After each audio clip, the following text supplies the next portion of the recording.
اور چھوٹی سی بات کروں گا، ہے تو وہ خواتین کے لیے۔ آج کل جو خواتین ہیں جو گھروں میں شادی ہو کے نئی نئی دلہنیں جا رہی ہیں، انہوں نے ساس سسر کا احترام بالکل ختم کر دیا ہے۔ یہ چیز ہمارے معاشرے سے بالکل ختم،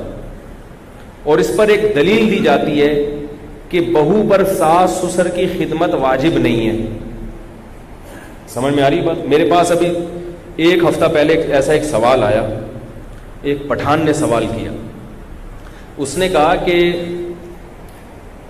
ہمارے گھروں میں ہماری بیویوں نے میرے والدین کی بڑی خدمت کی اور گھر کو ایک جنت بنا دیا، تو اس کی برکتیں ہم نے اپنی آنکھوں سے دیکھی، ہماری اولادیں جوان ہوئی، بہت انہوں نے بڑی زبردست بتایا۔ کہہ رہے اب جو ہمارے گھر میں چھوٹے بھائیوں کی بیویاں آ رہی ہیں وہ پڑھی لکھی زیادہ ہیں، انہوں نے بیانات بھی سنے ہوئے ہیں، ان سے جب ساس سسر کی خدمت کا ہم کہتے ہیں، اپنے والدین کی خدمت کا کہتے ہیں، تو فوراً کہتی ہیں کسی بھی مفتی سے پوچھ لو بہو پر ساس سسر کی خدمت واجب؟ بولو بھائی نہیں۔ میں نے ان کو مسئلہ ریٹن میں مسئلہ لکھ کر دیا۔ میں نے کہا مسئلے کی روح سے تو بات درست ہے کہ عورت پر ساس اور سسر کی خدمت لازم نہیں، مسئلے کی روح سے درست ہے یہ بات، لیکن لازم نہ ہونے کا مطلب کیا ہے؟ کیا یہ اخلاقیات میں یہ چیز داخل ہے؟ میں نے کہا لازم تو یہ بھی نہیں ہے کہ پڑوسی کو آپ اس کا خیال کریں، آپ لازم تو یہ بھی نہیں ہے کہ بوڑھا آدمی بس میں کھڑا ہو تو آپ اس کو سیٹ دیں، لازم تھوڑی ہے۔ لازم تو یہ بھی نہیں ہے کہ کوئی بڑا کھڑا ہو تو آپ پانی کا اس کو پہلے پوچھ لیں، آپ پانی پی لیں، کوئی پولیس تھوڑی پکڑے گی آپ کو۔ کیا خیال ہے بھائی؟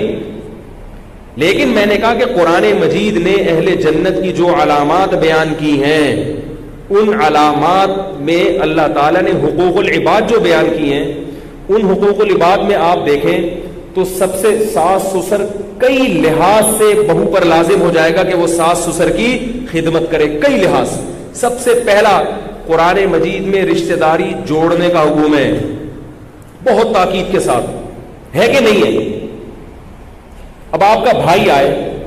آپ سے پانی مانگے، آپ کہے میرے اوپر آپ کو پانی پلانا واجب نہیں ہے، مسئلے کی روح سے تو صحیح ہے، واجب نہیں، ہر آدمی کی دو ٹانگیں اللہ نے دی، خود اٹھ کے پی لے،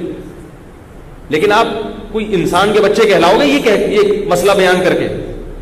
بولو بھائی، بولیں گے بھائی رشتہ ہے یار، خونی رشتہ ہے، وہ آیا اگر اس نے پانی مانگ لیا تو اٹھا کے پلا دو اس کو، مانگ لیا تو کیا ہے اس نے،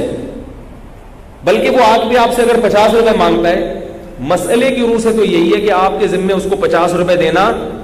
نہیں، 50 روپے دینا اس وقت ہوگا جب وہ بالکل غریب ہو اور روٹی کو ترس رہا ہو، تو پھر آپ پر واجب ہوگا کہ اس کو روٹی کھلائیں۔ اب بھائی آئے آپ کے اور کہہ رہے یار 100 روپے مل جائیں گے، آپ کہہ رہے ہو کہ شرعن و عقلاً کسی بھی مفتی سے پوچھ لو، جب تک تمہیں شدید ضرورت نہ ہو،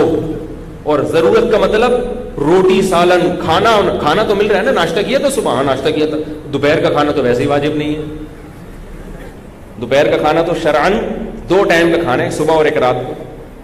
تو وہ تو ویسے ہی غلط ہے۔ ٹھیک ہے مفتی سے پوچھو گے، مفتی یہی کہے گا کہ آپ پر لازم نہیں ہے کہ بھائی کو آپ 100 روپے دیں، کیونکہ اس کی بنیادی ضرورت پوری ہو رہی ہے، لیکن خود اس مفتی کی نگاہوں میں آپ گر جاؤ گے کہ نہیں گر جاؤ گے؟ یار بھائی 100 روپے مانگ رہے، اس کے لیے فتویٰ لینے کی ضرورت ہے، پکڑا دے یار 100 روپے اس کو، بھائی پھر کس بات کا وہ؟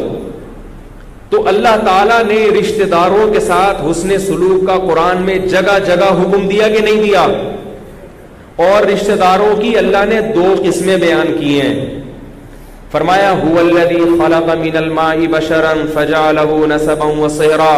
اللہ نے تمہیں پانی سے بنایا، 2 خاندان دی، ایک ددیال ننیال والا اور شادی کے بعد سسرال والا، یہ اللہ نے ذکر کیا قرآن، 2 خاندان ہیں، ایک خونی رشتے والا اور دوسرا سسرال والا، تو اللہ نے دونوں کو ساتھ ساتھ ذکر کیا۔ تو سسرال والے رشتے میں سب سے زیادہ قریبی رشتہ ساس اور سسر کا ہوتا ہے، شوہر کے والدین کا، اس سے زیادہ قریبی رشتہ سسرال میں اور یعنی مقدس رشتہ کوئی بھی نہیں ہے، حتیٰ کہ اللہ نے پردہ ختم کر دیا عورت کا کہ سسر باپ کی جگہ ہے، اس سے پردہ فرض نہیں ہے، سسر بہو سے قیامت تک نکاح نہیں کر سکتا، بیٹا اگر مر بھی جائے نا، بلکہ یہاں تک ہے آپ نے کسی خاتون سے نکاح کیا، رخصتی ہوئی نہیں اور طلاق ہو گئی، رخصتی ہوئی نہیں اور طلاق ہو گئی، تو آپ اس خاتون کی ماں سے قیامت تک نکاح نہیں کر سکتے. صرف نکاح ہونے سے بیوی کی ماں آپ کی ہمیشہ کے لیے کیا بن گئی؟ ماں بن گئی، اور پردہ بھی ہمیشہ کے لیے ختم.